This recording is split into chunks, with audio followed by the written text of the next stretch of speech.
بسم اللہ الرحمن الرحیم۔ معزز خاتم حضرات، السلام علیکم ورحمۃ اللہ وبرکاتہ۔ جس طرح کہ میں اور آپ اچھی طرح جانتے ہیں کہ داستان افک، قصہ افک، اس کا تعلق غزوہ بنی المصطلق کے ساتھ ہے۔ تو آج کے سبق میں ہم سب سے پہلے اس بات کا جائزہ لیں گے کہ غزوہ بنی المصطلق کا پس منظر کیا ہے، اور اس کے بعد انشاءاللہ اگر وقت نے اجازت دی تو اس داستان کے مزید واقعات کی طرف بڑھیں گے، لیکن معمول کے مطابق سب سے پہلے آیت مبارکہ کی تلاوت۔ اعوذ باللہ السمیع العلیم من الشیطان الرجیم۔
معزز خواتین و حضرات، اللہ ملک العلام رب الجلال والاکرام کی پاکیزہ کتاب قرآن مجید 18واں پارہ سورہ مبارکہ کا نام النور اور آیت مبارکہ ہے 11ویں، جس کے ساتھ سفر کرتے ہوئے آج ہمیں چھٹا دن، اور اس کی وجہ بھی بالکل واضح ہے کہ یہاں سے داستان افک شروع ہو رہی ہے۔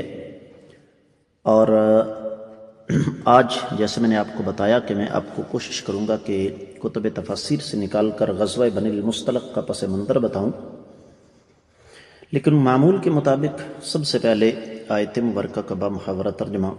اللہ ملک العلام رب الجلال والاکرام ارشاد فرماتے ہیں کہ وہ لوگ جنہوں نے اتنا بڑا بہتان باندھا وہ تم ہی میں سے ایک گروہ ہے، اس کو اپنے لیے برا نہ سمجھو، بلکہ یہ تو تمہارے حق میں بہتر ہے، اور ان میں سے ہر ایک شخص پر اتنا ہی گناہ ہے جتنا اس نے کمایا، اور جس ظالم نے اس کے بڑے حصے کو سر انجام دیا اس کے لیے بہت بڑی سزا ہے۔ جیسے میں آپ کی خدمت میں عرض کر چکا ہوں کہ آج ہم غزوہ بنی المصطلق کی بات کریں گے۔ یہ بنی المصطلق ایک شاخ تھی خزاعہ کی، اور یہ بحر احمر کے پاس مریسی کے ساحل کے پاس بیٹھے ہوئے تھے، جدہ اور رابغ کے درمیان۔ اور میرے علم کے مطابق رابغ نامی جگہ آج بھی موجود ہے۔ تو اللہ کے رسول صلی اللہ علیہ وآلہ وسلم کو اس بات کی خبر ملی کہ یہ لوگ آقا علیہ الصلوۃ والسلام کے ساتھیوں پر چڑھائی کی تیاری کر رہے ہیں، قریبی قبائل کو ساتھ ملا رہے ہیں۔ تو نبی کریم صلی اللہ علیہ وآلہ وسلم نے اس فتنے کی سرکوبی کے لیے ساتھیوں کو جمع کیا۔ ہجرت کے 6 سال شعبان کے مہینے میں آپ علیہ الصلوۃ والسلام نکلے۔ بعد نے کہا کہ یہ 4تھا سال تھا، اور نبی کریم صلی اللہ علیہ وآلہ وسلم کے ساتھ نکلنے والوں میں منافقین کی بھی ایک تعداد تھی، اور ان میں سر فہرست عبداللہ بن ابی بد نصیب تھا، جو کہ منافقین کا سردار تھا۔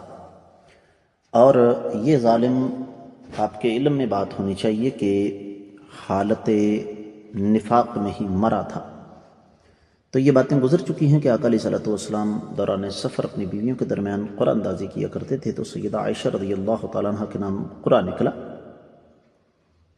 اور یہ بھی ذہن میں رکھیے گا کہ تاریخ میں اس بات کا تذکرہ موجود ہے کہ یہ جو غزوہ تھا یہ کوئی بڑے غزوات میں اس کا شمار نہیں ہوتا، لیکن ہوا یہ کہ یہی غزوہ بعد میں 2 بڑے فتنوں کا سبب بن گیا۔ ایک کا تذکرہ میں یہاں کروں گا، دوسرے کا صرف اور صرف معمولی سا ذکر کافی ہوگا کہ اس غزوے کی وجہ سے مہاجرین اور انصار کے درمیان اس ظالم عبداللہ بن ابی بن سلول بدبخت نے فتنے کی آگ جلانے کی کوشش کی، اور قریب تھا کہ یہ فتنہ بہت زیادہ زور پکڑتا، لیکن رب کائنات نے اپنا فضل و کرم کیا۔ مہاجرین اور انصار دونوں ہی چال کو سمجھ گئے۔ اس کا تذکرہ سورۃ المنافقون میں پوری تفصیل کے ساتھ آگے آ رہا ہے۔ اور دوسرا جو فتنہ تھا وہ تھا حادثہ افک، اور اس پر میں اور آپ اچھی طرح جانتے ہیں کہ کافی کچھ پیچھے پڑھ کر آئے ہیں۔ یہاں پر صرف اس کے ان واقعات کی طرف اشارہ کیا جائے گا جو ہم نے پہلے نہیں پڑھے۔ نبی کریم صلی اللہ علیہ وآلہ وسلم کا طرز زندگی میری اور آپ کی زندگی کے برعکس انتہائی زیادہ منظم ہوتا تھا۔ آپ علیہ الصلوۃ والسلام ہزاروں بلکہ اس سے بھی زیادہ تعداد میں اپنے صحابہ کرام کو ساتھ لے کر چلتے، تو ایک ترتیب ہوتی تھی۔ اگرچہ یہ ترتیب قدیم عرب دستور کے مطابق چلی آ رہی تھی، آج بھی دنیا بھر کی فوجوں میں یہ سلسلہ رائج ہے کہ آپ علیہ الصلوۃ والسلام نبی کریم صلی اللہ علیہ وآلہ وسلم نے ایک آدمی کو پیچھے چھوڑا ہوتا تھا کہ وہ قافلے کے پیچھے رہے، تاکہ اگر کوئی فوجی راستہ بھول گیا ہے، یا کوئی چیز گر گئی ہے، یا کوئی بچہ رہ گیا ہے، یا کوئی آدمی رہ گیا ہے، یا کوئی عورت قافلے سے پیچھے رہ گئی ہے تو اس کو ساتھ لے کر چلے۔ تو یہ ذمہ داری سیدنا صفوان بن امیہ السلمی رضی اللہ تعالی عنہ کی تھی۔ اب یہاں یہ بھی ذہن میں رکھیے گا کہ یہ غزوہ بنی المصطلق سورۃ الاحزاب کے نزول کے بعد یہ ہمارے سامنے آتا ہے، کیونکہ سورۃ الاحزاب میں رب کائنات نے پردے کے احکامات نازل فرما دیے تھے۔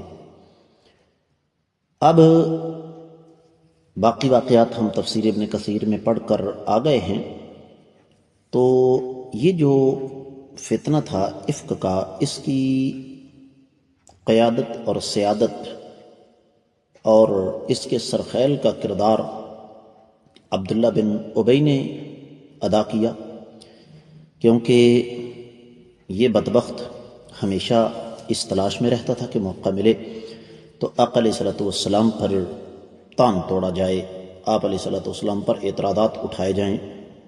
اور یہ ایسے لوگ آج بھی موجود ہیں جن کی ہمیشہ نظر اس چیز پر ہوتی ہے کہ اگر کوئی آدمی دین کا کام کر رہا ہے، دین کی خدمت کر رہا ہے، تو اس کی شخصیت کے منفی پہلوؤں کو زیادہ اچھالا جائے۔ اور یہ بھی ذہن میں رکھیے کہ عبداللہ بن ابی نے یہ جو فتنہ برپا کیا، اس فتنے کا شکار ہونے والے 5 افراد تھے، 1 خاتون اور 4 آدمی۔ جو خاتون تھی وہ حمنہ بنت جحش تھی، یہ سیدہ زینب بنت جحش رضی اللہ تعالیٰ عنہ کی بہن تھیں، یعنی دوسرے لفظوں میں یہ خاتون آقا علیہ الصلوۃ والسلام کی سالی تھیں۔ تو فطری تقاضا تھا، ان کی بہن سیدہ عائشہ رضی اللہ تعالیٰ عنہ کی سوتن تھیں، تو یہ اس فتنے کا شکار ہوئی تھی۔ جہاں تک مردوں کا تعلق ہے تو ان میں جیسے میں نے آپ کو بتایا کہ عبداللہ بن ابی منافقین کا سردار تھا، اور دوسرا آدمی زید بن رفاعہ تھا، اور یہ یہودی تھا، اسلام لا کر بھی یہ منافق ہی رہا۔ اور باقی 2 افراد، ان میں سیدنا مصطح بن اثاثہ، یہ سیدنا ابوبکر صدیق رضی اللہ تعالیٰ عنہ کے خالہ زاد بھائی تھے، مسکین آدمی تھے، اور ان کے سیدنا ابوبکر صدیق رضی اللہ تعالیٰ عنہ مدد کیا کرتے تھے۔ اور چوتھا شخص یا چوتھا مرد سیدنا حسان بن ثابت رضی اللہ تعالیٰ عنہ تھے، جو کہ معروف شاعر تھے، جن کے بارے میں بہت کچھ گزر چکا ہے۔ تو یہ تھی تفصیل غزوہ بنی المصطلق کی، اور یہ کہاں اور کب پیش آیا۔ بات آگے بڑھاتے ہیں کہ جہاں تک تو تعلق ہے سیدہ زینب بنت جحش رضی اللہ تعالیٰ عنہ کا، اس میں ان کا بڑا مثبت اور بڑا روشن کردار ہمارے سامنے آتا ہے۔ یہی وجہ ہے کہ محمد بن عبداللہ بن جحش سیدہ زینب کے بتیجے یہ کہتے ہیں کہ مجھے سیدہ عائشہ اور سیدہ زینب دونوں پر فخر ہے۔ اور فخر کیوں ہے کہ سیدہ زینب کا نکاح آسمانوں پر ہوا، اور سیدہ عائشہ رضی اللہ تعالیٰ عنہ کے بارے میں رب کائنات نے قرآن نازل کر دیا، لیکن سیدہ زینب کے کردار کو یہ نظر انداز نہیں کیا جا سکتا۔ اور جہاں تک تعلق ہے سیدنا حسان بن ثابت رضی اللہ تعالیٰ عنہ کا، اس بارے میں بھی تفسیر ابن کثیر میں تفصیل گزر چکی ہے۔ انسان ہونے کے ناطے ان باتوں کا شکار انسان ہو جاتا ہے، اور پھر یہیں پہ ام رومان رضی اللہ تعالیٰ عنہ کا کردار بھی ہمارے سامنے آتا ہے۔ سیدنا ابوبکر صدیق رضی اللہ تعالیٰ عنہ کی اہلیہ بہت عظیم عورت تھیں۔ پھر سیدنا صفوان بن معطل رضی اللہ تعالی عنہ، جب ان کو اس معاملے میں ملوث کیا گیا تو ان کا اپنا یہ بیان ہے کہ اللہ کی قسم میں نے اپنی زندگی میں آج تک کسی عورت کا سطر نہیں دیکھا، اور مجھے نہیں اس بات کی سمجھ آئی کہ سیدنا حسان کیا کہتے پھر رہے ہیں۔ سیدنا عمر رضی اللہ تعالیٰ عنہ فرمایا کہ جو آدمی اس بارے میں بات کر کے میں اس کی گردن اڑا دوں گا۔ سیدنا عثمان غنی رضی اللہ تعالیٰ عنہ کا کردار، فرمایا اے اللہ کے رسول صلی اللہ علیہ وآلہ وسلم، اللہ رب العزت نے آپ کو زمین پر رحمت بنا کر بھیجا ہے، کیسے ہو سکتا ہے کہ آپ کی اہلیہ اس کردار کی مالک ہوں؟ سیدنا علی رضی اللہ تعالیٰ عنہ کا بڑا یہاں پر مثبت کردار، پھر سیدنا ابو ایوب انصاری رضی اللہ تعالیٰ عنہ کا مثبت کردار ہمارے سامنے آتا ہے۔ پھر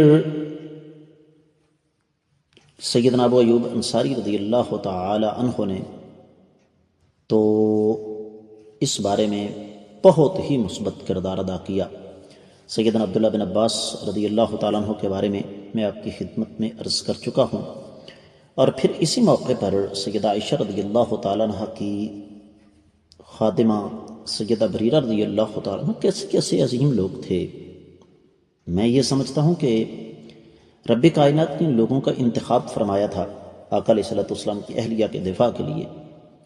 پھر سیدنا اسامہ بن زید رضی اللہ تعالیٰ عنہ، انہوں نے ایک بڑی قیمتی بات کی، کہنے لگے سبحان اللہ ما یحل لنا ان نتکلم بہذا سبحانک ھذا بہتان عظیم۔ تو یہ صحابہ کرام کا کردار تھا۔ باقی انشاءاللہ اس حوالے سے کچھ مزید تفصیلات ہیں جو کہ آنے والے سبق میں آگے آ رہی ہیں۔ آج کا سبق انہی الفاظ پر روک رہا ہوں۔ اللہ رب العزت ہمیں سمجھنے کی توفیق عطا فرمائے۔ السلام علیکم ورحمۃ اللہ وبرکاتہ۔